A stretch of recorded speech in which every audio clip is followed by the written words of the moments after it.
Na tarde de ontem, aprovados no concurso da Polícia Militar, que foi suspenso por suspeita de irregularidade em 53 diplomas, fizeram uma manifestação contra a decisão do Tribunal da Justiça. Outros 658 aprovados não estão sendo contestados. Boa tarde, Prisco. Tudo bem, e esses mais de 600 vão ter que esperar também? Não faz o menor sentido, com todo respeito à decisão do magistrado, mas... Primeiro, porque a segurança pública de Santa Catarina está necessitando de policiais. Segundo, o governo do estado retardou por 4 vezes o acesso desses policiais que passaram em concurso. E terceiro, não é possível penalizar 90% por conta de 10 que teriam fraudado os diplomas. Isso é inaceitável. A investidura era na quarta-feira. Agora, a Polícia Militar também acionou o Ministério Público. O bom senso há de prevalecer. Não faz o menor sentido, repito, que todos deixem de assumir enquanto se faz a investigação. Então, que assumam todos e, depois de concluída a investigação, separam o joio do trigo. Falando agora o possível fundo, né? Se propõe agora a criação de um fundo de Para recursos para os hospitais filantrópicos, área da saúde, Prisco. Exatamente, Ildiane. Na quarta-feira, o presidente da Assembleia, Gelson Merizio, apresentou o Fundo Estadual de Apoio aos Hospitais Filantrópicos, CEPOM, tratamento de câncer, e EMOSC, sangue. Pois muito bem, qual é o objetivo? O objetivo é o seguinte: a Assembleia Legislativa, no ano passado, como os demais poderes, recebe o seu 12º, que é repassado pela Secretaria da Fazenda por determinação do Poder Executivo. Isso para a Assembleia, Tribunal de Contas, Tribunal de Justiça e Ministério Público. Pois muito bem, a Assembleia, no ano passado, ficou com um excedente, uma sobra de 100 milhões, que não foram utilizados.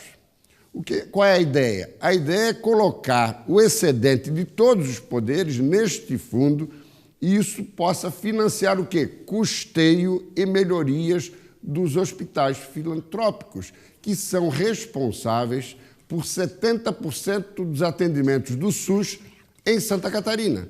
Lembrando que a tabela do SUS está defasada, não é de hoje, já de muito tempo. Pois muito bem, aprovado esse projeto em regime de urgência na Assembleia, 50 milhões já vão para esse fundo, justamente para irrigar os hospitais filantrópicos. Os outros 50 poderão ser já durante o segundo semestre, sem falar no excedente desse ano, porque esses 100 milhões da Assembleia é do ano passado. E os demais poderes poderiam fazer o mesmo. Tribunal de Contas, Justiça, Ministério Público e a própria Assembleia, claro. Pois muito bem, por que isso é importante? É importante porque o governo do Estado não recebe os recursos da União e, portanto, não repassa há 4 meses os valores dos hospitais filantrópicos, que estão sem eira nem beira. Então, isso é importante, por exemplo, para retomar as cirurgias eletivas, que também foram suspensas. Então, perfeito, acho que é por aí, mas como pano de fundo, Diane, desse processo, uma queda de braço entre o PSD e Gelson Merizio e o PMDB, que na semana passada apresentou um requerimento propondo justamente isso, recursos para a saúde.